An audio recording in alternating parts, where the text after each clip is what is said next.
Spontaneous অ্যাবর্শনের পার্টগুলো পড়েছি। First যেটা এসেছে সেটা হচ্ছে থ্রেটেন্ড অ্যাবর্শন। তো এই অ্যাবর্শনের ক্ষেত্রে কি হয় যে in this type of abortion the process of abortion reach up to the level of where continue of the pregnancy possible. Threatened অ্যাবর্শনটা কি হচ্ছে যে প্রেগনেন্সিটা হচ্ছে যে কি কন্টিনিউ করতে পারে। এখানে কি কি সাইন সিমটম দেখা যায় পেশেন্টের ক্ষেত্রে যে মাইনর ভ্যাজিনাল স্পটিং ব্লিডিং থাকে, মাইনর ব্লাড ক্লট থাকে এবং সেটা হচ্ছে মেবি হচ্ছে ব্রাউনিশ ভ্যাজিনাল ডিসচার্জ থাকে। এখানে যেটা দেখা যায় পেশেন্টের ক্ষেত্রে যে মাইনর লোয়ার অ্যাবডোমিনাল পেইন দেখা যায়, সার্ভাইকাল ওয়াস এখানে কি থাকে ক্লোজ থাকে। প্রসেস অফ অ্যাবর্শন কি হচ্ছে যে বললাম যে মাইনর স্পটিং থাকছে এবং অ্যাবডোমিনাল কি হচ্ছে পেইন হচ্ছে। এখানে কোনো হচ্ছে যে কি অ্যান্টি-ডি বা রোগাম দিয়ে কোনো হচ্ছে যে প্রয়োজন হয় না। এবার ম্যানেজমেন্ট আমরা কি করছি যে পেশেন্টের ক্ষেত্রে আমরা কি ডায়াজেপাম দিচ্ছি, ঠিক আছে। তো ডায়াজেপাম কখন দিচ্ছি, কেন দিচ্ছি আমরা পেশেন্টের আমরা হচ্ছে স্লিপ আর অ্যাংজাইটি হচ্ছে রিলিভ করার জন্য আমরা কি হচ্ছে 5 mg কি করছি ডায়াজেপাম দিচ্ছি পেশেন্টকে অ্যাডভাইস করতে হবে বেড রেস্টের জন্য, অ্যাভয়েড করতে হবে হেভি ওয়ার্ক, যে কোনো ভারী কাজ যেন না করে। আর কি করতে হবে যে প্রিজার্ভ করে রাখতে হবে। কি প্রিজার্ভ করে রাখতে হবে? Perineal pad. কেন আমরা ইনভেস্টিগেশনের জন্য আমরা প্রিজার্ভ করে রাখবো পেরিনিয়াল প্যাডটাকে।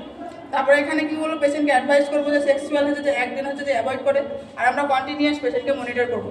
দেন হচ্ছে ইনএভিটেবল অ্যাবর্শন। এখানে কি হবে দ্য প্রসেস অফ অ্যাবর্শন হচ্ছে reach up to the level where the continue of the pregnancy not possible. এখানে হচ্ছে এমন জায়গায় একটা পৌঁছে যাচ্ছে প্রেগনেন্সিটা যে কন্টিনিউ করতে আর পারছে না। সেক্ষেত্রে কি কি সাইন সিমটম দেখা যায় পেশেন্টের ক্ষেত্রে যে মোর ভ্যাজিনাল ব্লিডিং থাকে, এখানে মোর অ্যাবডোমিনাল পেইন থাকে, সার্ভাইকাল ওয়াস কি থাকে এখানে ওপেন থাকে। এখানে হচ্ছে যে কি নিড রোগাম অ্যান্টি-ডি ফর হচ্ছে RH ফিমেল নেগেটিভ ফিমেলের। যদি হচ্ছে 12 উইক্সে কম থাকে তাহলে কিন্তু হচ্ছে কি রোগামটি প্রয়োজন হয় না, বাট 12 উইক্সে যদি বেশি হয় তাহলে হচ্ছে অ্যান্টি-ডি হচ্ছে প্রয়োজন হয়। এখানে হচ্ছে ফার্স্ট টাইমস্টারের ক্ষেত্রে কি করছি আমরা যে পেশেন্টের ম্যানেজমেন্ট করবো, সেখানে হচ্ছে ডাইলেশন আর কিউরেটেজ করবো। ডাইরেক্ট হচ্ছে সার্ভিক্স অ্যান্ড হচ্ছে scribing the uterus and the help of the curettage. After then কি করবো আমরা সাকশন ইভাকুয়েশন করে আমরা কি করবো ডান করবো। দেন হচ্ছে সেকেন্ড ট্রাইমেস্টারে যদি হয় তাহলে সেখানে আমাদের কি করতে হবে যে অক্সিটোসিন দিতে হবে। কতটা অক্সিটোসিন দেবো আমরা 10 to 20 ইন্টারন্যাশনাল ইউনিট আমরা অক্সিটোসিন দেবো। এখানে কি হচ্ছে এখানে অক্সিটোসিনটা আমরা মিক্স করবো কার সাথে যে 500 ml এনএসের সাথে মিক্স করবো এবং কতটা ড্রপ দেবো আমরা হচ্ছে 60 ড্রপ পার মিনিট আমরা কি করবো যে পেশেন্টকে ইন্ট্রোডিউস করবো। এখানে তারপরে কি হবে যে এটা আমরা দেওয়ার পরে কি হচ্ছে কন্ট্রাকশন শুরু হবে ইউটেরাসে। সেখানে কি করবে যে এক্সপেল আউট করবে অ্যাবর্টাস মানে কি হচ্ছে যে এক্সপেলশন অফ দ্য হচ্ছে অ্যাবর্টাস মানে হচ্ছে অ্যাবর্শনের প্রোডাক্ট যেটা। এখানে তারপরে কি করবো ফাইনালি আমরা আবার কি করবো এখানে ডাইলেশন অ্যান্ড হচ্ছে যে কিউরেটেজ করবো। এটা গেল কি হচ্ছে ইনএভিটেবল হচ্ছে যে অ্যাবর্শন। দেন হচ্ছে যে কমপ্লিট অ্যাবর্শন। এখানে কমপ্লিট অ্যাবর্শনের ক্ষেত্রে কি হয় যে entire product of conception expel out পুরো যে ভ্যাজিনা যা প্রোডাক্ট হবে পুরোটা কি হচ্ছে যে এক্সপেল আউট হবে কার সাথে ভ্যাজিনা সাইডে। এখানে যে সাইন সিমটমগুলো দেখা যাবে সেগুলো কি কি দেখা যাবে এখানে লেস ভ্যাজিনাল ব্লিডিং দেখা হবে, লেস অ্যাবডোমিনাল পেইন হবে, সার্ভাইকাল ওয়াস এখানে ক্লোজ থাকবে। এখানে আমরা ম্যানেজমেন্ট করবো কীভাবে করবো এখানে হচ্ছে যে কি ডাইলেশন আর কিউরেটেজ এখানেও সেম করবো।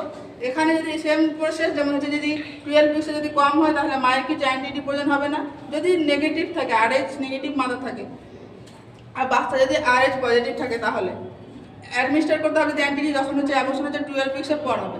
তাহলে এটা গেল কমপ্লিট অ্যাবর্শন। দেন হচ্ছে যে ইনকমপ্লিট অ্যাবর্শন। সব থেকে যদি অ্যাবর্শন দেখা যায় সেটা হচ্ছে ক্লিনিক্যাল ফিল্ডে ইনকমপ্লিট অ্যাবর্শন। এখানে কি হয় যে ইনকমপ্লিট অ্যাবর্শনের ক্ষেত্রে কি হয় যে some of conception product expel out মানে কিছুটা প্রোডাক্ট এক্সপেল আউট হয় থ্রু ভ্যাজাইনা অ্যান্ড হচ্ছে রিমেইনিং ইনসাইড দ্য ইউটেরাস কিছুটা আবার হচ্ছে কি রিমেইন থেকেই যায় মায়ের ইউটেরাসের ভেতরে। এখানে যে সাইন সিমটমগুলো দেখা যায় কি দেখা যায় মোর ভ্যাজিনাল ব্লিডিং হবে, সার্ভাইকাল ওয়াস ওপেন হবে। এখানে মোস্ট কমন যেটা টাইপস হচ্ছে ক্লিনিক্যাল অ্যাবর্শন এটা। এখানে হচ্ছে এখানে মায়েকে কী করতে হবে রোগাম অ্যান্টি-ডি অ্যাডমিনিস্টার করতে হবে যদি মার হচ্ছে কি RH নেগেটিভ ফিমেল থাকে। এখানে ম্যানেজমেন্ট আমরা কি করবো যে ডাইলেশন আর হচ্ছে কিউরেটেজ করবো। আজকে